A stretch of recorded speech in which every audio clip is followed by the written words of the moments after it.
This is a Jackson Hewitt tax service announcement. Don't want to wait weeks for your tax refund? Visit Jackson Hewitt Tax Service today.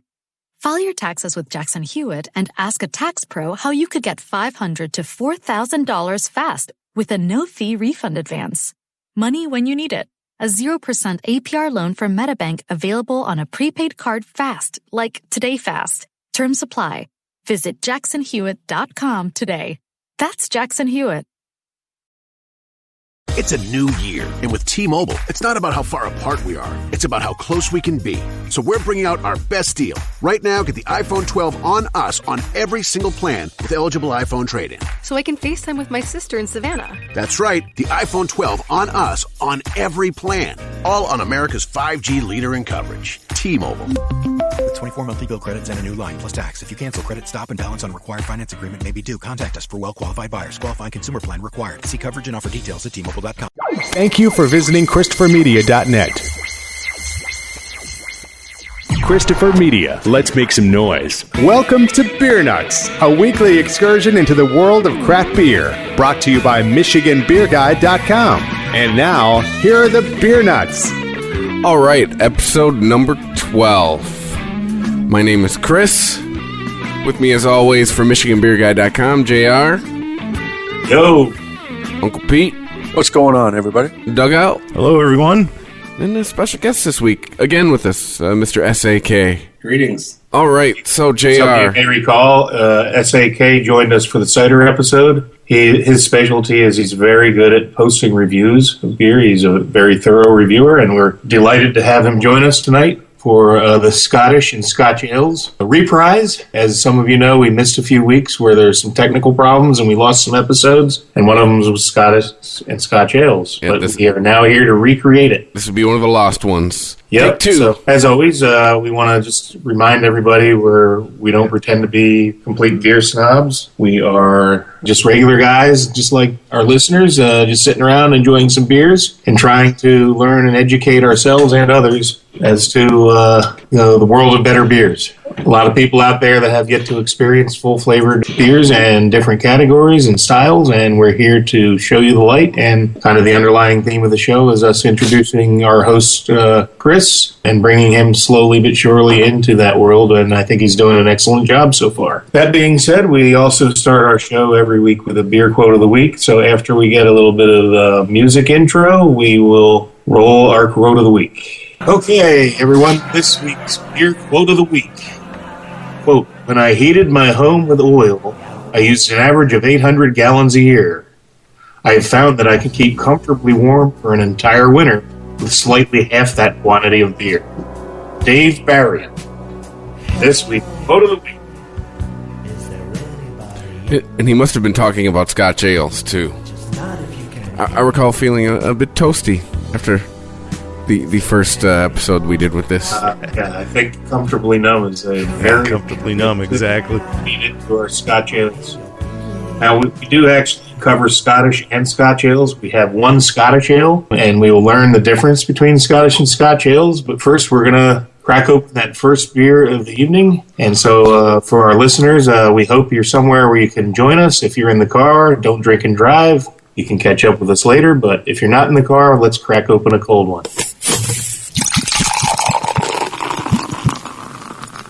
And bartender Uncle Pete here has bestowed me with a rather large portion of tonight's first beer. It's a Belhaven Scottish Ale. The appearance of this beer is reddish-brown, clear and clean. Got a nice off-white head, some wispy lacing. And when I take a whiff of this, I get some caramel, molasses, and a nutty aroma, what you would expect. Most Scotch Ales are malty. I'm going to taste it now. That is malty, caramel for sure, some molasses, coffee, nutty with just a little bit of dark fruit. It finishes with a slight earthy hop bitterness. In the UK, the hops there are more earthy than our pungent ones in the States. Mouthfeel is creamy and smooth, medium-bodied, fairly low but noticeable carbonation. Overall, this is just a classic Scottish ale. It's malt forward, sweet, smooth, flavorful, and easy to drink. So before I go through the Scottish Ale category, the difference between Scottish Ale and Scotch Ale, just go around. Since we have S.A.K. here for the beginning of tonight's program, as our master reviewer, what is your initial thoughts on this beer, S.A.K.? I think most of my experience with Scottish ales are, that heavy molassesy, caramely ABVs approaching 8 to 10%. This is almost a session Scottish ale to me, or Scotch ale. It's very flavorful for what it is, but Pete, what's the ABV on this? It is 5.2%. Like I said, sessionable.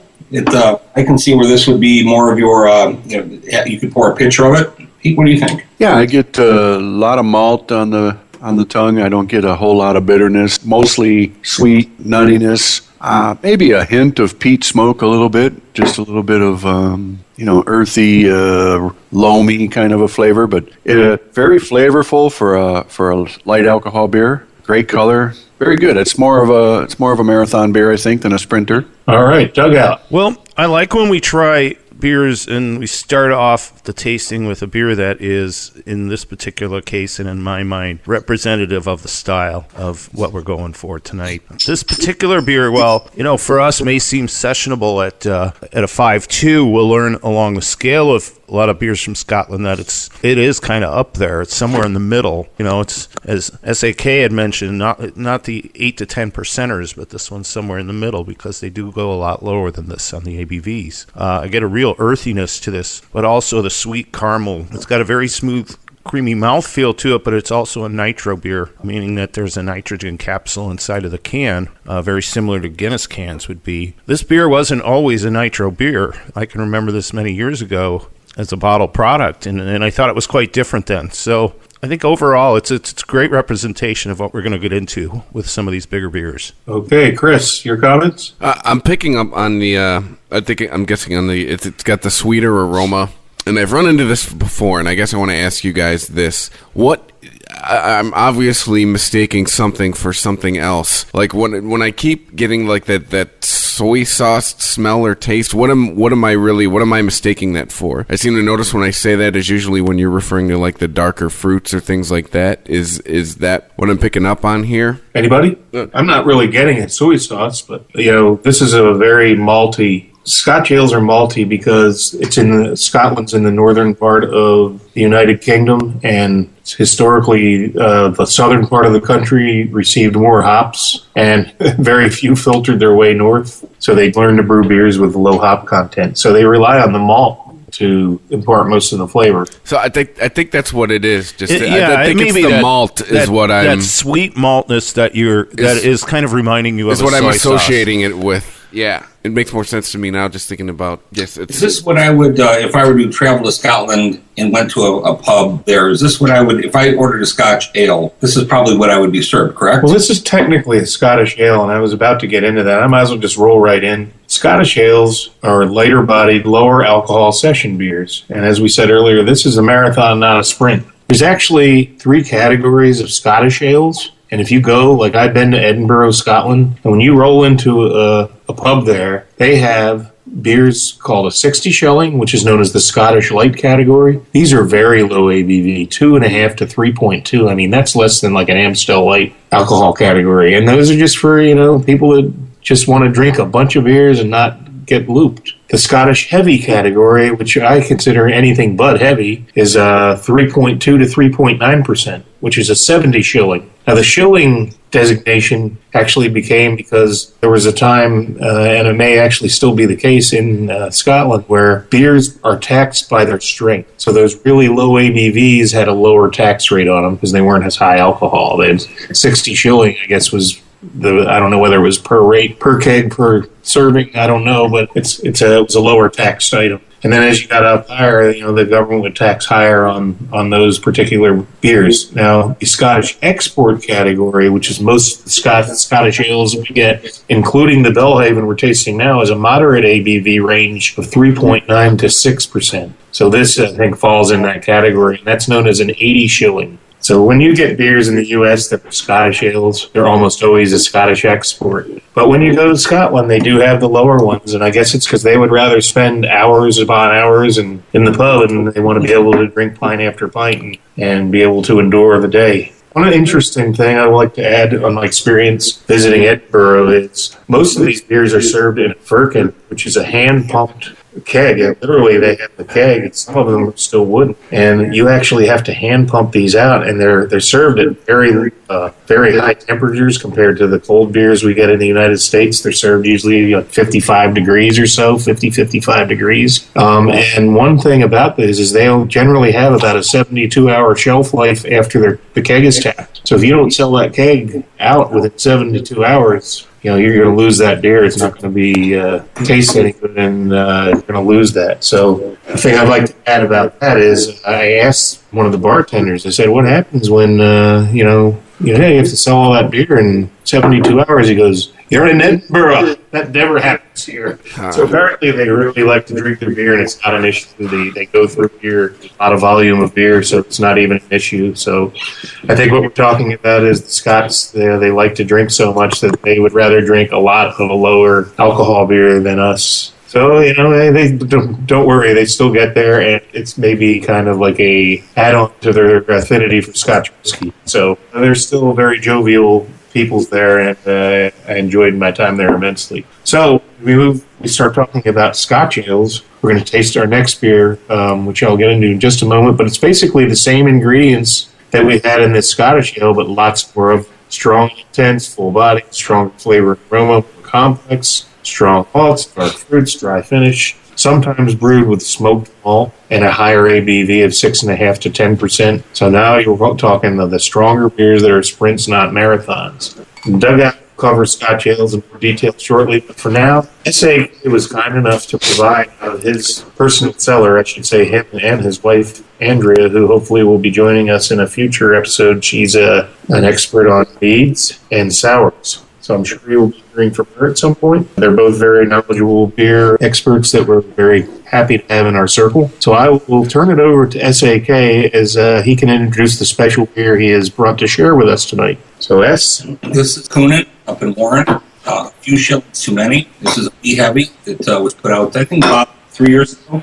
I mean, just one whiff, it's far more intense than the last one we sampled. So you remember I was telling you 60, 70, 80 shilling. Well, the name of this beer is one too many shillings. And it went from 5% to an 11. So we just doubled the strength of the beer. So we're going from one extreme to the other. I wanted us to taste this because it's a very special beer that you can no longer get. It's certainly very, very small, very strong malt, very sweet. A lot of toffee smell. Definitely not as sweet as some of the other ales you might have had, some of the old ales we were talking about before. Very dry at the end, but definitely far more intense on the flavor. Yeah, I'm getting some dark fruit, prunes, raisins. Figs. It's delicious. Figs. Not a fig bomb, though. Nope. It's got a lot of malt, but it actually has some fruity, dark fruits, which that comes with age. So you can remember when we did our old ale episodes, with age comes darker fruits and more complexities. And there's characteristics. Yeah, this definitely borders on some of the characteristics you find in old ales. We're definitely drinking this one on the cool side. I think with a little 5 or 10 degrees on it, it might open up some more. We are not drinking it on the cool side over here. It's definitely at cellar temp. Personally, I think this is aged beautifully. It's got kind of an alcoholic bite up front, but leads into some dark fruits. And as the rest of you have said, quite frankly, it's just a great winter warmer in my opinion. Oh, and it's definitely warming me up. Tastes a lot better I think it would. On the back end than the front end there. You're right, Doug. It really, at the end there, a lot more things come out. Yeah, very complex. Yeah, it's stronger, it's more aromatic, it's got a lot more depth and complexity.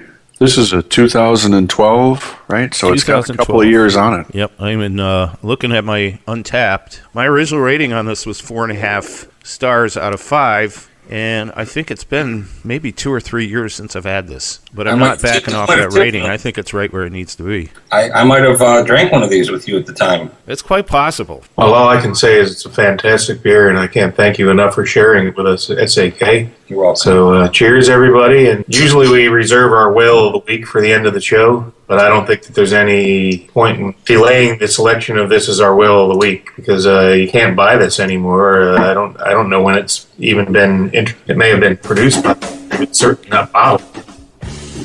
So I'm going to call it our whale of the week for now anyway.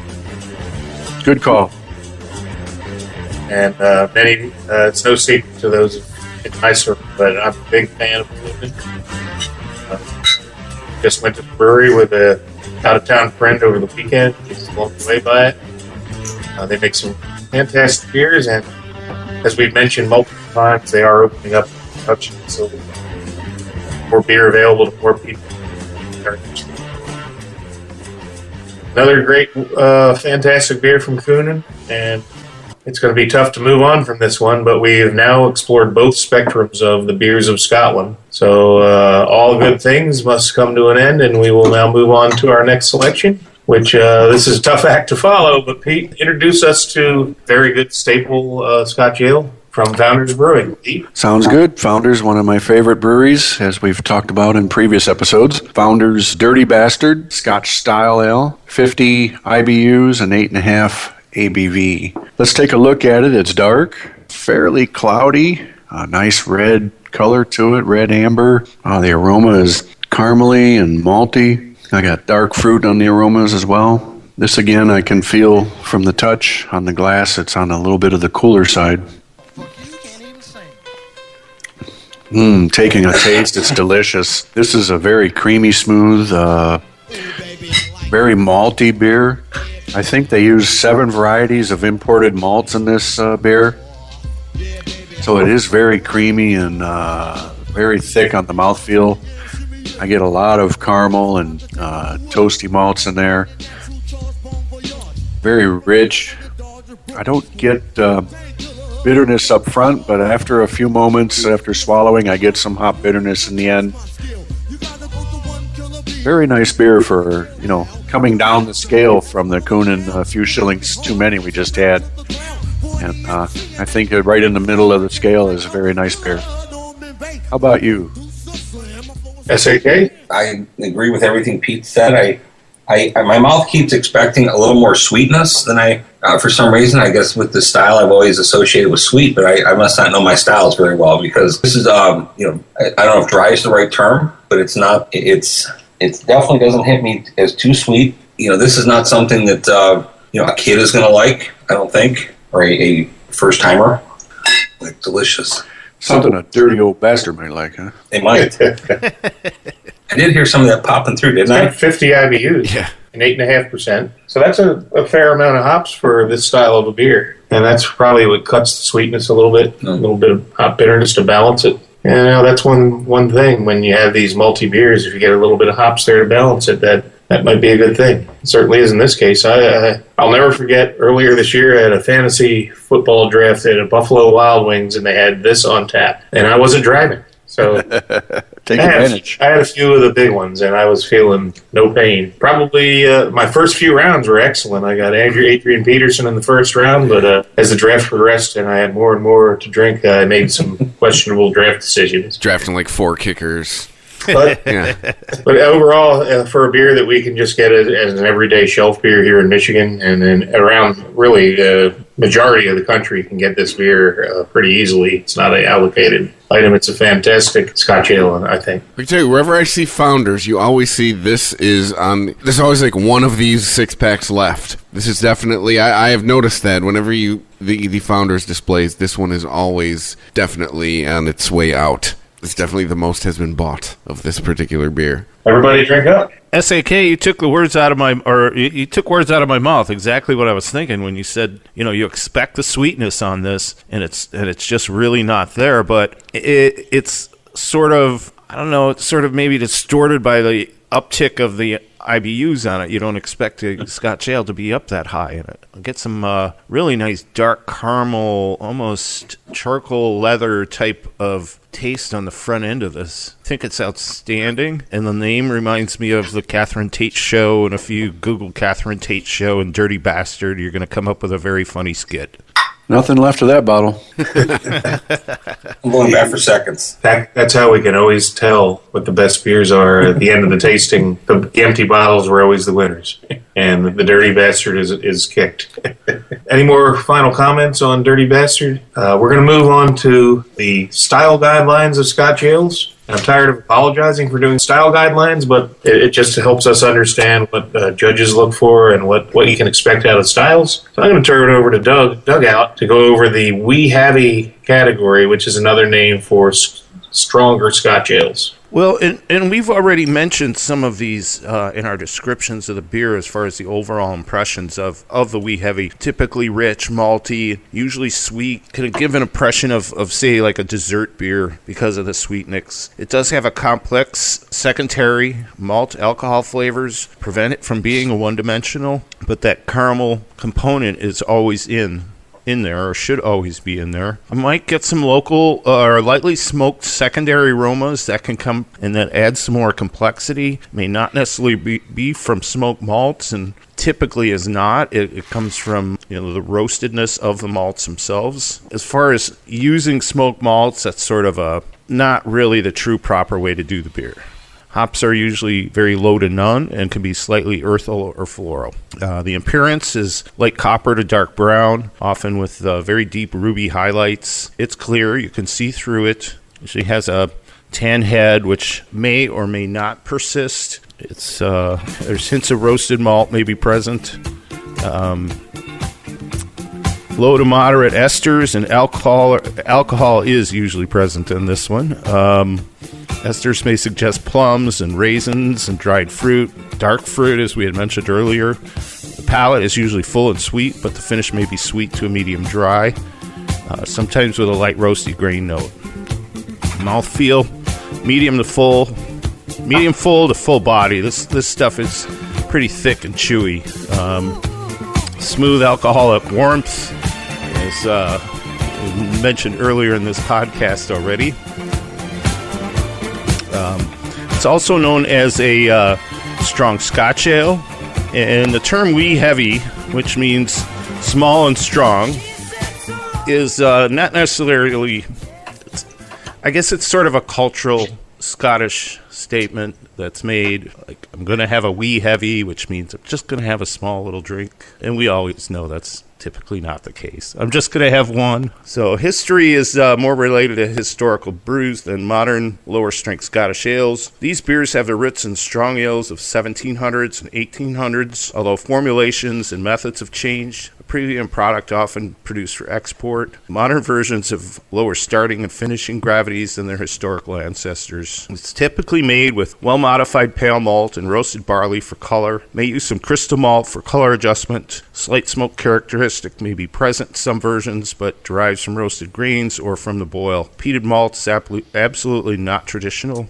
Somewhat similar to an English barley wine, typically in the 17 to 35. Yeah, the IBU is 17 to 35. And then the ABV, somewhere right around 6.5 would be a good example of it. We did have the Belhaven earlier. There's Care House Ale. There's Orkney Skull Splitter, McEwen Scotch Ale, which that's next up on the plate. So I'm going to pour this McEwen's. If it's no Scottish, it's crap. Yeah. How about it? This, okay, the aroma I get off of this is a very earthy sort of aspect to it. Suppose I should, the color it's crystal clear, but it's a very dark brown beer. The first, when I taste it, all I can think of in my head is, hello, old friend, I've missed you. I have a long history with this beer, so I'm very partial to it. I love this stuff. This is sweet malt, unlike the previous one we had, which was dry. I would say this rings rather low on the IBU scale for sure. It runs in at about 8%. It is chewy, and it's got a very nice complex flavor to it. There's hints of dark fruit, very almost like a smokiness to it, but not quite like smoked meat, but a little less than that. Overall, I think I've already said what I think about this beer. So, JR, you've also had the privilege of working with this beer. What's your thoughts? Oh, man, like you said, a hello, old friend. Doug, no secret to those of you who listen to our podcast, Doug Out and I used to work for Scottish and Newcastle importers before they were gobbled up by the Heineken empire. Hello, old friend is right. This beer was discontinued by Heineken when they acquired the rights to it, which was a crying shame, in my opinion. It was right there with Theakson's Old Peculiar, one of my old favorites. I can always remember trying to justify getting cases of samples of this when we had very low sales, but it was just a tremendous, great tasting beer. 8%. It packs some punch. And yes, it's just very sweet, malty, and as it warms up, you really do get some complexities and dark fruits. It's just so I can remember how much I enjoyed this after drinking Newcastle brand ale like in every pub, and then you go to a place. Especially, I used to go to some of my favorite English pubs that would always stock this. So it's just a really treat. It disappeared for a while. Another importer acquired the rights to it when Heineken abandoned it and has brought it back. And I was very fortunate because in the Detroit area, I couldn't find this beer. And I was in East Lansing just last weekend for a hockey tournament that my son had and popped into the local beer store, which lo and behold had some McEwen. And I grabbed some, and I'm so happy I did. S.A.K.? This is by no means an insult to this, but when I smell it, it almost smells like the grass you pull out from underneath your lawnmower after it sat there. That's what it smells like to me. Kind of that. I think that's the earthy tone Dugout was talking about. I don't think it tastes anything like it smells, but yeah. I agree. This is sweeter than what we had before. It's very mild all the way through, though. From the beginning, it does have some more malt. There's definitely some fruit there. I like it. It's delightful. It's delightful. I get a kind of a jamminess, not overly sweet, but smooth and jammy, kind of creamy, and it's delightful. It's the kind of beer I would like to drink, later in the evening, nightcap. Good choice. Well, I'm glad we were able to enjoy it. I'm glad I found it very recently, and cheers, everybody, to old friends. Yes, most definitely. I've missed this beer. You have any? I had a very high sample to cases sold ratio when I worked with this product, and I would say I was probably responsible myself personally for about 20% of the sales in Metro Chicago at the time. I'm with you there. I'd say the same for me, and I pushed this everywhere, and I was able to get all the British and European pubs to bring it in, but it was just never really caught on. But anybody that tasted it really liked it. I'm glad it's back, and Heineken, I think you missed the boat. You should have kept this in production because it's fantastic. So we're going to move on to our next selection. Any more stories, Doug? Do you have any McEwen stories? Well, I want to hear what Christopher has to say about it first, though. Oh, yeah. Sorry about that, Chris. Kind of forgot you there, didn't we? In line with everybody else, does not taste like it smells. It's actually a lot stronger taste than you get from this, which is not a bad thing. Comes across as sweet, kind of mellows out on the finish there. At least with my palate at this point in time. A podcast and a half in. I do have one good story about this. I did a tasting of this product at Columbia Yacht Club in Chicago. It was the final beer tasting because as you taste beers, I went through a whole portfolio. You taste them lightest to heaviest. This was the heaviest at the time. Quite a few people had taken quite a few samples of beer, and by the time we got through this one, the whole place was just kind of in a very jovial mood, and I maybe got through half of my tasting presentation on this before it just broke out into like a barroom fun time with everybody screaming and yelling and partying, and that was my fun story about this. It just took people over the edge. It was great. That's awesome. We had a pub called the Crown and Anchor in Las Vegas. It's on Tropicana Avenue, a few blocks from the Strip. That's one of the places I could get this. And I went in there one day, and I met a couple Scotsmen at the bar, and I said, "Oh, well, have you ever had a McEwen's?" And they said, "No." So I bought them each one, and then I bought the two people next to them and one. I ended up buying like half of a case. Pretty soon, like you said, the music got a little louder, and they were all watching soccer, or as they would say, football on the telly. We had a great time, and then they ran out.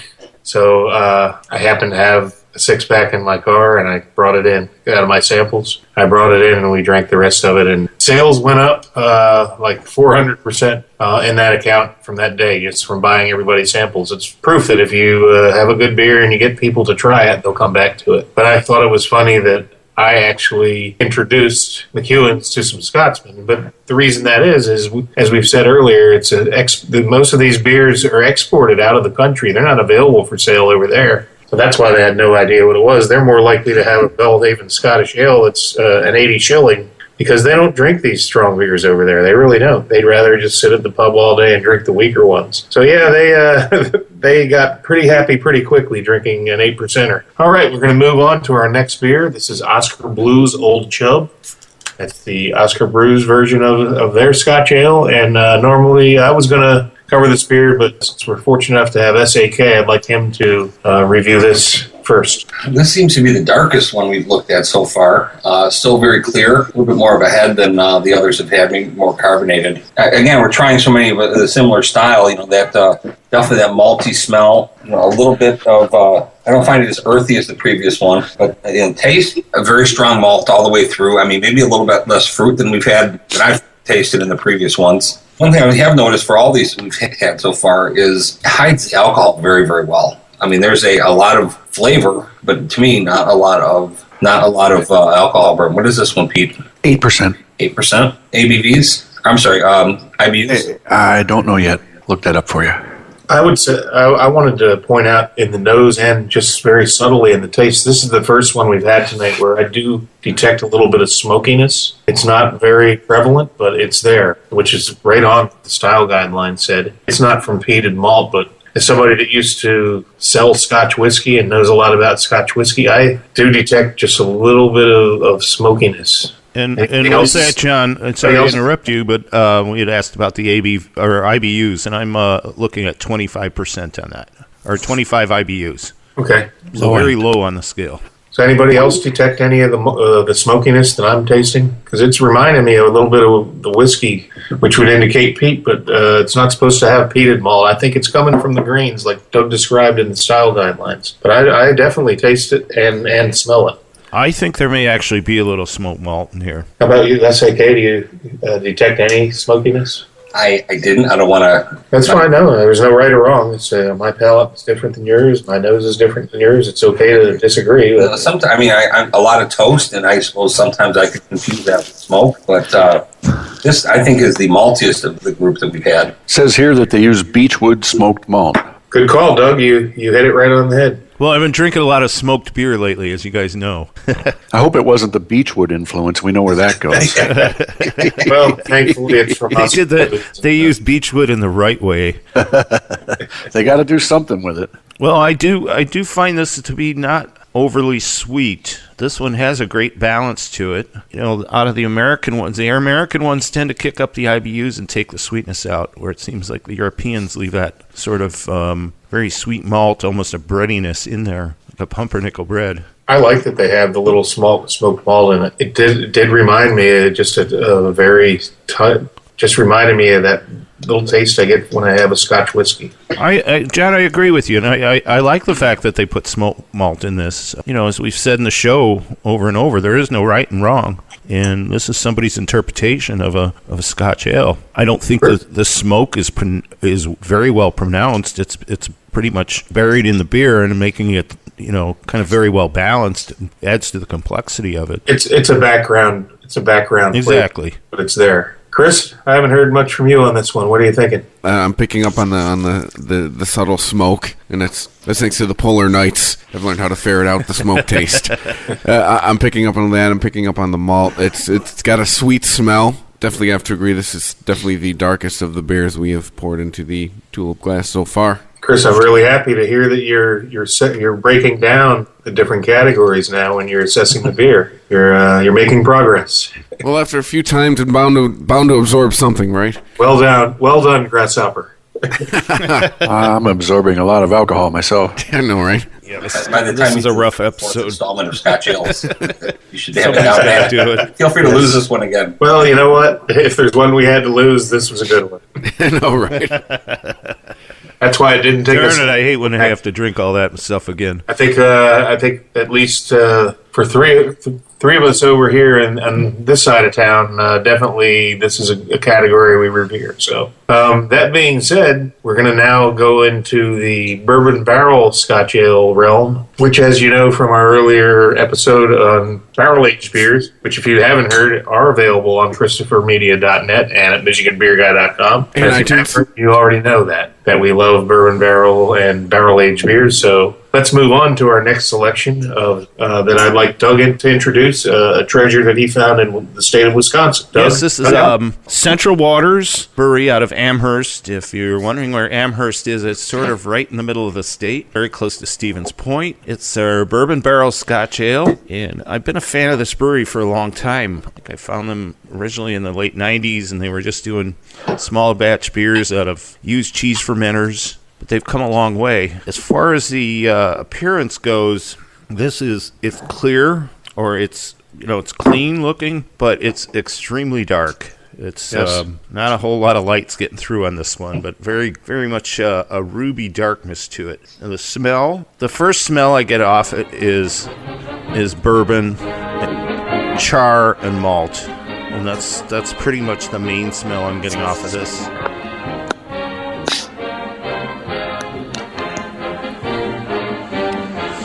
Now, on the taste, I get just a touch of bourbon up front, but goes into a very sweet malty beer, very much like some of the earlier ones that we've had. Out of the Americans, I think this is the first of the real sweet ones. The homebrewers here, the fact that this is so much darker, is that because it's aged in bourbon barrels, or is there just different during the brewing process? More grain, darker? I think it comes from the grain. I think it comes from both. I think that bourbon barrel, especially if it's a fresh barrel, is going to add some definite darkness to the product. Mouthfeel, it's got some chewiness to it. It's not thick chewy. It's probably a moderate, I would say, but a little bit moderate to heavy on the mouthfeel. Overall, I love this beer. I think it's going to age nicely over time. I still got a couple put away, so I'm going to hang on to those for a couple years. Yeah, overall, I think it's just a great product for a bourbon barrel age. It's not the most highest ABV in the world, but I think it's good for what it is. Can't find it on the bottle. Let me just check on that while I'm looking. What do you guys think of this stuff? I'm picking out flavors of vanilla, little brown sugar, very nice, wood effect from the barrel. Definitely the bourbon is there, but I'm getting the vanilla. I think that's affected a lot by the woodiness in the barrel. I get vanilla flavors. It's very pleasant. It's creamy. It's smooth. It's a sipper. Oh, it's fantastic. I think I'm actually getting more wood than bourbon, but it's all kind of intertwined because it's the wood that was soaked in the bourbon. But definitely, like he said, like Uncle Pete said, there's a lot of vanilla from the wood. You get those wood characteristics. I can taste the barrel and I can taste the bourbon, and it all melds together. Like I used earlier as a comparison, it's like a concert where everything's just playing together, and it's a treat to have this. And wow. Well, we're at a svelte 9.5% on this one. Yeah, well. So that ABV, either we've warmed up after this many Scotch beers, which is probably the case, or this pretty much high ABV is being very well masked by the amount of flavor that's coming off of this beer. I would agree, and you know what? It's a lot of the ones we've had have been around 8%. I wouldn't doubt that it was probably started at 8%, and the bourbon in the barrel kicked it up those extra points. But man, this is a treat. Thanks for sharing, Dugout. Oh, absolutely, man. S.A.K. What do you think? I agree. The bourbon is not overstated. It's pretty subtle, but it's there throughout. In the nose definitely, and all the way on the backside. It is definitely the sweetest of the beers we've had, although certainly not a diabetes mix of any sort. It's delicious. I think this is a real gem. Is this a highly sought after beer, Dugout? They put out a decent amount of it throughout Wisconsin and into Chicago, and I think maybe the Chicago market runs out of it first. I bought it a couple months ago when I was back in Wisconsin. Another month, I still saw a few six-packs hanging around, not as much. I mean, when I first saw it, there were some case stackers, things like that. So I got a feeling I go back to Wisconsin sort of end of December that it'll probably be a little harder to find. It might still be around. I hope you can find more. I know I was in Wisconsin. I was actually in the Upper Peninsula of Michigan within an hour's drive and decided I wanted to go to Wisconsin to get some of their beers. I found this, and I got a 4-pack of this, and there were 3 other barrel-aged selections. I think Peruvian Morning Coffee Stout was one. There was an Imperial Stout, and I know there was a 4th one, barley wine, bourbon barrel barley wine. and they were all tremendous. Central Waters is a home run. I mean, I've never had anything from them. I even bought just an average, I think it was called, had some kind of coffee reference, like, a Morning Brew or something. I can't remember the exact name. Peruvian Morning. No, that was the barrel aged one. I had another one that was like called Breakfast Brew. I can't remember the exact name, but I bought a bomber. It was like $6. It was wasn't bourbon barrel aged, and I bought 2 of them, and I gave one to a friend, and I drank one, and man, it was fantastic. And it was just there every day. It was a coffee stout without bourbon barrel. Everything I've ever had from Central Waters has been top notch. I've never been disappointed. So, Dugout, next time you go to Wisconsin, I will always bring some of this back with me every time I go.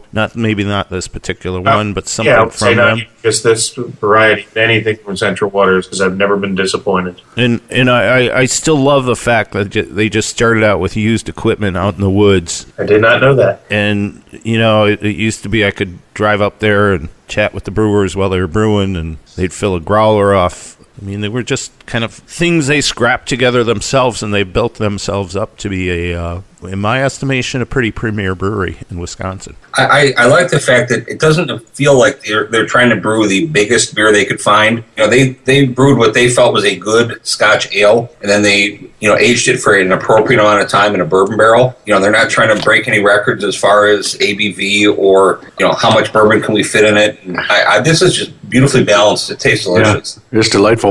Yeah, I think they went for greatness on this and worked within some parameters of a specific style. And basically, I think everything that we've read about the style, they fit right into it. I think they've done a great job. It's well crafted. I mean, when you say craft beer, this is a very well put together beer. I think it's delicious. Couldn't agree more. And I think, as we've mentioned on the show before, it's not always about the biggest, the highest ABU, the highest or IBU, the highest ABV. It's about giving an enjoyable experience. And I think this beer fits right in that category. Yes, it does. Well, we got an enjoyable experience coming up next. That's for damn sure. Well, there's everybody has their favorites, and people that know me know that this is my favorite of favorites, the legendary Backwoods Bastard from Founders Brewing. This beer, when I first moved to Michigan, I discovered it. There are other beers that Founders produces that are also legendary, like KBS, that people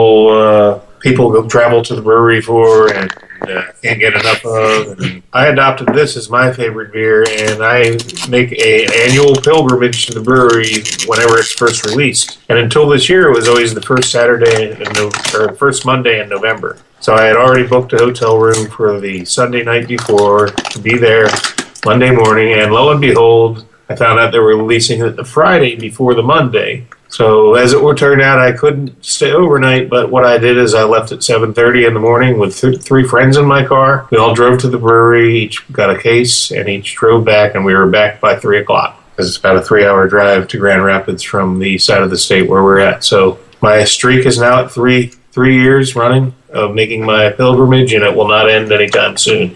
When this beer is released, I am there. The first moment I'm allowed to buy it, it's dear to my heart and dear to my palate. I'm guessing limited release. I introduced you the coveted Backwoods Bastard. All right. Well, let me give you a limited release. Definitely once-a-year release, very sought after. JR is one of the hunters for this one, and he does a good job at it. What we're having tonight is a 2014 vintage. It's a little over a year old, from October of 14. It's got kind of a brownish, reddish hue. Very slight head to it, an off-white color, very tannish head. The smell, very bourbony, very caramely and sweet. This is exciting. It's just a fantastic, it's like a candy bar. And that doesn't even do it justice. I mean, there's so many nice, comforting flavors in here with the vanillas and the woods, the bourbons, the malt, the vanilla, the toffee, all kinds of just fantastic flavors. It's smooth, it's exciting. I mean, I love this every year, and I still have some in my cellar. The mouthfeel, I would say, is a medium to full-bodied, creamy, nice carbonation. I know we've talked about this one on previous episodes, but I give it high marks. It's got high marks on all of the online rating sites. I think it's 100 on Rate Beer and about a 97 on Beer Advocate. So I'm just excited. I look forward to this every year. It's a sipper. I can nurse one of these for an hour, hour and a half, no problem, and just enjoy every sip.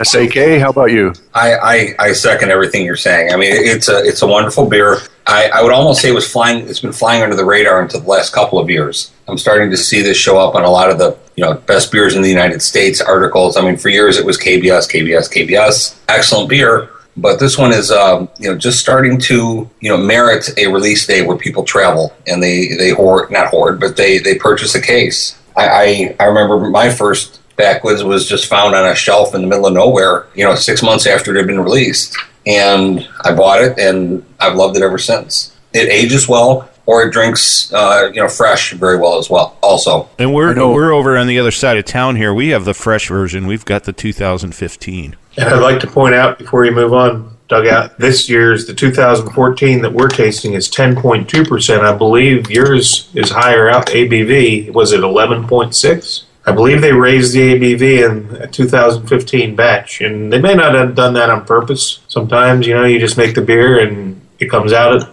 little different. Well, I'm not seeing it listed on the bottle.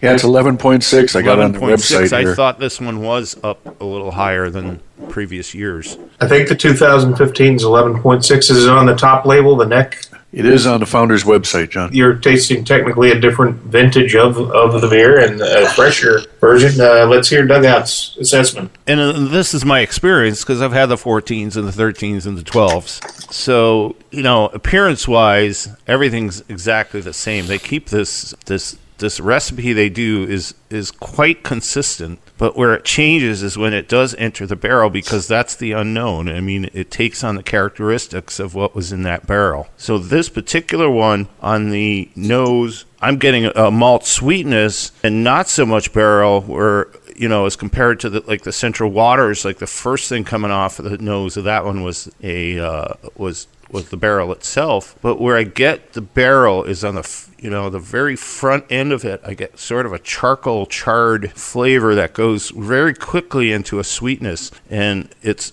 quite delightful, I think. Yeah, this is one of those enjoyables that, like I said, I could take it for an hour, hour and a half. It's one of those things that gets at, you enjoy the aroma, you enjoy the sight of it, and you enjoy the flavor. So it's got everything in its favor from all the aspects, and you just totally enjoy all of those characteristics. It's also a beer that changes dramatically as it changes temperature. Sure. I have found, and it's a different beer at 60 degrees than it is at 30. And I think we're closer to the 68 to 70 level on this one right now. I purposely sort of left it out of the cooler. Is this whale status, by the way? It is. This is whale number 2 for the night. And it will be. It's whale because of what it is. I mean, the other one was a whale because it's not around anymore. But I mean, this is, I would say, a whale. Yeah, and I mean, it'll be a whale down the road a little bit. There's still, from what I saw, not necessarily in Michigan, but in Illinois and Wisconsin, there was still plenty of this stuff around. They made quite a bit of it.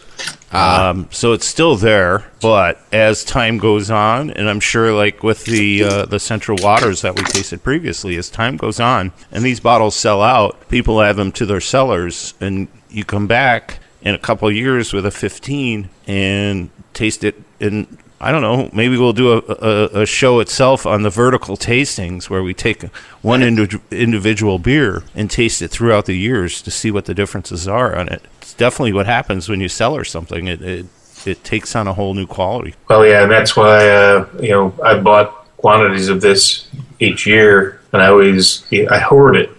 I remember last year the limit at the brewery was 2 cases. This year it was 1, but I went back in with my Bobby Valentine disguise and got a second one anyway. So, get the glasses with the mustache. Like they have that TV show Hoarders. What about a TV show called Beer Hoarders? And they come in, they make you drink all this stuff. Well, and I drank a couple 4-packs within the first week, and I'm like, well, I don't want to run out. And then I was lucky it hit distribution in Michigan, and I was able to replenish to my full 2 cases again. So there you go. I actually got probably 2.5 cases. But you know what? What's great about it is I have some set aside from different years, and I think in our barrel age episode, I shared that someone had shared a 2007 with me that had a different graphic on the label, which the beer probably had already peaked several years prior, but it was still because it's such a revered beer to me, it was a very treasured gift to get that 2007 and share it at a bottle share with, several of my friends in my craft beer circle. So, yeah, this is, everybody has one favorite, maybe two favorites. Well, this is as good it gets for me. If I had a week to live and I was on a desert island and deserted with one wish or a genie in a bottle appeared, this is what I would ask for. So bold statement. All right, so we've already named our Whale of the Week, and S.A.K. brought us that treasure from Coonan. We're not going to rescind that Whale of the Week, but I think this might be the first episode where we actually should vote on a Whale of the Week. Oh. Because that Central Waters and the Backwoods, along with the Coonan, all are worthy of consideration. So we're gonna set aside the Coonan. As S.A.K. pointed out, that is a whale because of its rarity, because it's released several years ago and it's very difficult to find now. So that's already in the hopper. Congratulations, Coonan, on our Whale of the Week. But for the first time, and we did our Pale Ale, American Pale Ale episode without a Whale of the Week, so we're going to make up by having two this time. So I think we have two contenders. We'll start with Chris. What's your second Whale of the Week? Coonan. No, Coonan was the first. It's already. Second. Well, I thought we were voting between that and Central Bastard and Central Waters. Oh, Central Waters. Okay. One vote for Central Waters. Dugout? Oh, boy. I'm going to make it tough on you guys because I'm going with Central Waters, too. I mean, I think that they not only nailed the style, they worked within a parameter to do something outstanding. And you don't always see that. All right. Well, Uncle Pete? Well, I'm going to chime in on the Central Waters because as much as I love the Backwoods Bastard, and I voted for it in the past as the whale, this was a delightful surprise for me. I've never had this Central Waters before, and it was very, very good. So kudos to you guys from Wisconsin and making those fantastic cheese curds and craft beer. So keep it up. All righty, S.A.K. I'm going to go 4-0 on the Central Waters. I thought it was a very, very delicious. I thought it was more subtle than a lot of the other barrel-aged ales that you get. And I appreciated what they tried to do, which was, again, just keep, like Dugout said, keep it close to style, and let's not get crazy. But it was well crafted, well put together, and delicious. All right. Well, I can't allow it to be unanimous because if you're going to have a favorite beer in the world, you can't very much go against it. The Central Waters is phenomenal, and the only reason I'm picking Backwoods is because it's still my favorite. Well, and John, that scores you huge integrity points because there you go. You have to vote for your favorite. Week to live, I could have this or Central Waters. I still pick the Backwoods, so I will vote for Backwoods. But that being said, our second Whale of the Week is Central Waters Bourbon Barrel Scotch Ale. Well done, Central Waters. So we are now going to go our beers of the week, and I kind of think that this is really almost not even necessary today. Because I think we already know, but let's vote on our brewery of the week first. To quote Dugout from last couple episodes, not necessarily. I may have liked another beer more than the whales we just voted on. Chris, I'll let you pick. You want to go beers of the week or brewery of the week first? Let's do beers of the week first. Okay, Chris, you can go first. I like that Old Chub. Awesome. Old Chub. Oscar Booth. As they say in Old Chub. That's what she said. Yeah.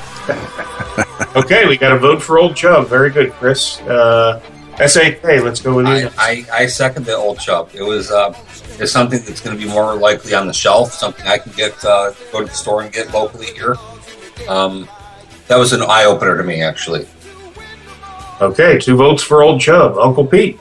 Is this beer or brewery? Beer. Beer of the week, not including the whales? Correct. Say that. I'm not going to... I'm not going to include the whales, so I'm going to go with the McEwens because I've never had the McEwens before, and I thought it was very good. It's a straight-on Scotch ale, middle of the road, very malty backbone, and I really enjoyed it, so I'm going to give that one, new to me, a beer of the week. Very good. We got a vote for McEwens. I'm going to take the next selection because I want Dugout to be the tiebreaker because I'm tired of being the tiebreaker every time. I'm going to vote for McEwen's as well, just because sentimental. I was so happy when I saw some bottles in a store last week and that we got to include it. And you know what? It's the one beer that was mentioned in the BJCP style guidelines as representative of the style, what a Scotch ale is supposed to be. The fact that I used to sell it and I used to revere it, used to promote it. Truly an old friend, and old friends stick together, so that's my vote. So we got 2 votes for Old Chum, 2 votes for McEwen's, and we got Dugout on deck. Well, I was almost going to mess it up because, you know, when you think about Scotch ales and Scottish ales, and you look to Scotland, and we've had 2 beers from Scotland, and, you know, as I stated earlier in the show, I think the Belhaven is very representative, and I know they've moved to Nitro, which has sort of changed the game for them, but when you think of that Scottish export type of beer, which is, you know, one of my preferences is a great beer. But on the other hand, I have to go with my emotions and my heart, and that has to say it's McEwen's. I've turned a lot of people on to McEwen's. I was known in my previous lifetime as a national director of passion, and one of my passions was that beer at that time. So it's an easy choice for me to make, but, you know, Belhaven comes in as an honorable mention. Fair enough. So, drum roll, please. Our beer of the week is McEwen's Scotch Ale. I saw that McEwen's coming. It seemed a little too near and dear to your heart to not get a vote from you. You know what? When you wear something on your sleeve like that, and you go out and you're in the trenches battling, it's hard to forget what that beer once meant to Dugout and I. So, you know what? Yeah, maybe a little home cooking, but it is what it is. So before we wrap the show up, by the time this is aired, it'll be a few weeks after Black Friday, but Black Friday was just a couple days ago, and the coveted Goose Island Bourbon County Stout was released. There's a lot of changes with what they've done with the brand. They switched to a 16.9-ounce single-serve bottle from 4 packs of 12-ounce bottles. There was, kind of a different way they did things this year. They had the Bourbon County Rare was maybe not so rare this year. It seemed a lot more easy to get, even though it's a fantastic beer. I understand it's aged in a insane supply of 35-year-old bourbon barrels that they were able to get a hold of. They have further controversy with them being owned by the AB InBev parent company, although they do supposedly allow the Goose Island freedom to operate on their own. So there's just a lot of angles on how you're feeling about this, how it went. Did you get any? Did you not care if you got any? So let's just go around the room, and we'll start with Dugout. What do you think about what's happened? Because you used to work at the Goose Island Brew Pub, and maybe you have a different angle than the rest of us. Well, as somebody that drives for a living, it's part of what I do for a living is drive. The thought of braving all the awesome motorists that are out on Black Friday. You're too kind. Yeah, it just doesn't seem like a real fun thing for me to do, although I did have to get into a car and I had to drive to another state. So I did check at a source in Ohio for it, said that it hadn't been released to them yet, that they were expecting it Monday or Tuesday. So that was out. What I did instead was I took the opportunity to buy some Boulevard Smokestack Series bourbon barrel aged, rye barrel aged. I got a quad. I got probably about five different bottles from Boulevard, which, if anybody's familiar with them in their bourbon barrel series, is quite outstanding. And then I talked to my local guy down the street. He said he didn't get his allotment of Goose Island and it's coming in next week, and that he would save me 2 bottles of everything he got. So I'm getting some. I did go to a store, and I knew the owner of the store, and he said, all I got left is this bottle that's been opened, but let's drink it. I said, all right, that's all I wanted. So I had a happy time that day. Well, at the end of the day, that's what we do. We get it to drink it.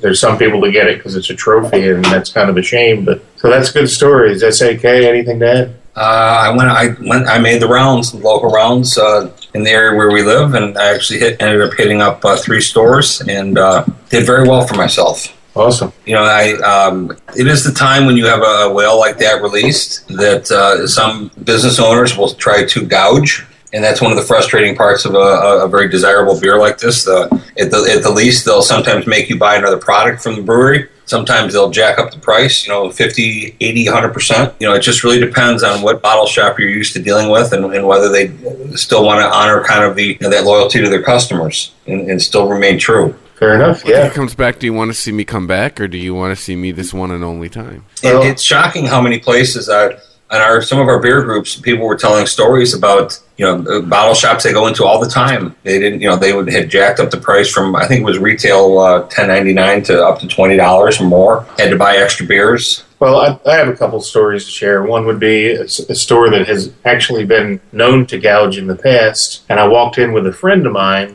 And the guy recognized me and sold me one at a very reasonable price. And the gentleman that was with me, who's a friend from out of town, basically said, "Oh, I don't know you, and I'm not selling you anything." And then while we were looking on the shelf for some other items, a customer came in and he said, "Oh, we ran out. That guy got the last bottle," which I don't really believe. So I think there's some politics in play. The guy that runs that particular store recognized me, knows that I've spent some money in his store. Last year when he had KBS, he charged me a lot. Maybe I'm getting better in his good graces. The other story I'll tell is a store that I do patronize quite frequently that's treated me very good. Well, actually, it's two of those. And one of them required me to buy another product from Goose Island in order to buy that. So that's almost like gouging because I had to buy a six-pack of something I wanted nothing to do with in order to buy it. But I did it, and fortunately, my friend who was with me was also able to take advantage of that, and he didn't want any, so I ended up getting 2 bottles there. And then a third store I went to had a completely democratic raffle of everybody that showed up. Fortunately, I arrived very late for the raffle, but I was able to get 2 different bottles of 2 of the variants. So kind of mixed results all around. Different retailers approached it different ways. At the end of the day, we all came home with some very good beer, and that's what it's all about. Uncle Pete, how about you?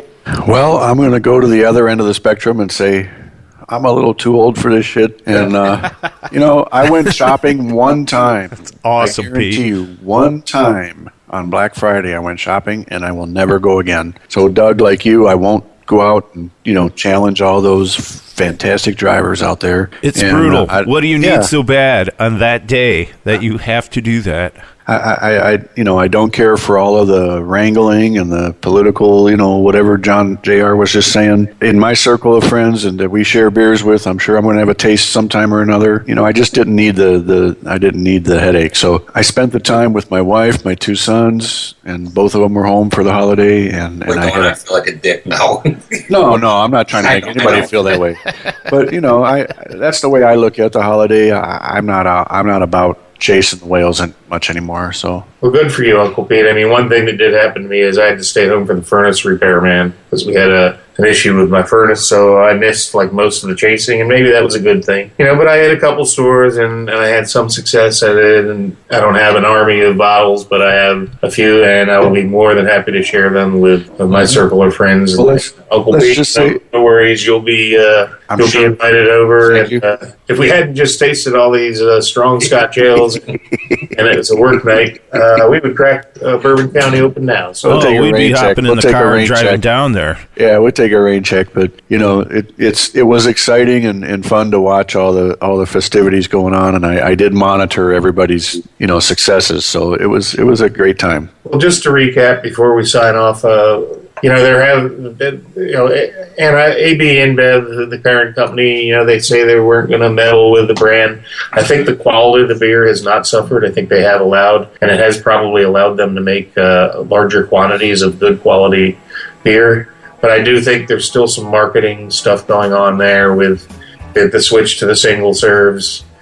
And it could be debated either way, whether that's a good or a bad change. Maybe at the end of the day, I noticed this year, I even heard that Kroger chain stores got an allocation of this stuff. So I think we're seeing that the beer is more available to more people, and the quality is still there. So maybe not a bad thing. So kudos to AB InBev for allowing the Goose Island to continue to make great beer. So with that, I think it's time to wrap up our show. And any last comments, anyone? Thank you, S.A.K., for joining us and sticking it out for the whole episode. Thank you. Hopefully Thanks a ton, S.A.K. there's a warm bed to go home to. Hopefully, we'll keep your time and your service, and we hope you can join us again soon. Sounds good. And certainly when we do Meads and Sours, your lovely wife, Andrea, will be invited to join us because she knows way more than I do about both of those categories. They say she's forgotten more than I've ever known or something like that. Exactly. Well, okay. Thank you for joining us. And any last comments, anyone? I say you play her this episode and go, hey, look, we need you to come on and do this as well. And you've already been mentioned as having to be coming on to the episode, so how can you back out now? Yeah. Oh, no, she'll be happy to do it. She said she would do it for those episodes. But thanks, everybody who's listened, who's downloaded, liked, shared. Please tell a friend at Beer Nuts Podcast on Twitter. You can. There is a Beer Nuts Facebook. I neglected to mention you guys. I did start the Facebook. Look us up there. Thank you, everybody who has listened. You can listen to us at ChristopherMedia.net if you got Android. We are on Stitcher as well. We are on iTunes. And JR, I believe you, sir. Oh, wait. Click on Win This Glass on MichiganBeerGuy.com. You can win the tulip glass I drink out of every week. Not the actual glass, but a glass just like it. And you too can have this cool little glass. But anyways, JR, you have the sign off, sir. okay, everybody, as they say in old Mexico City, AMF.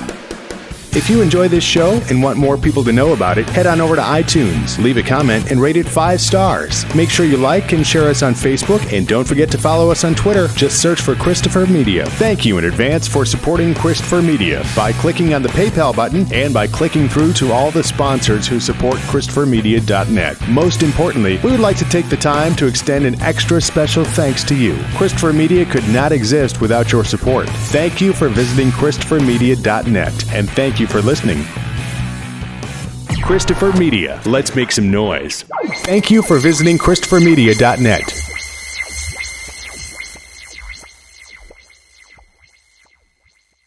It happens. But now Straight Talk Wireless's new Platinum Unlimited plan includes phone protection. Just $65 a month for unlimited talk, text, data, and more. Straight Talk Wireless. No contract, no compromise. See Mobile Protect terms and conditions at Assurant.com/Straight Talk. Limitations and exclusions apply. 15 minutes could save you 15% or more. Is that Shakespeare? Nope, it's Geico. Yeah, that's Shakespeare from one of his unpublished works. Oh, it be not for awakening. Nay, giveth thou the berries.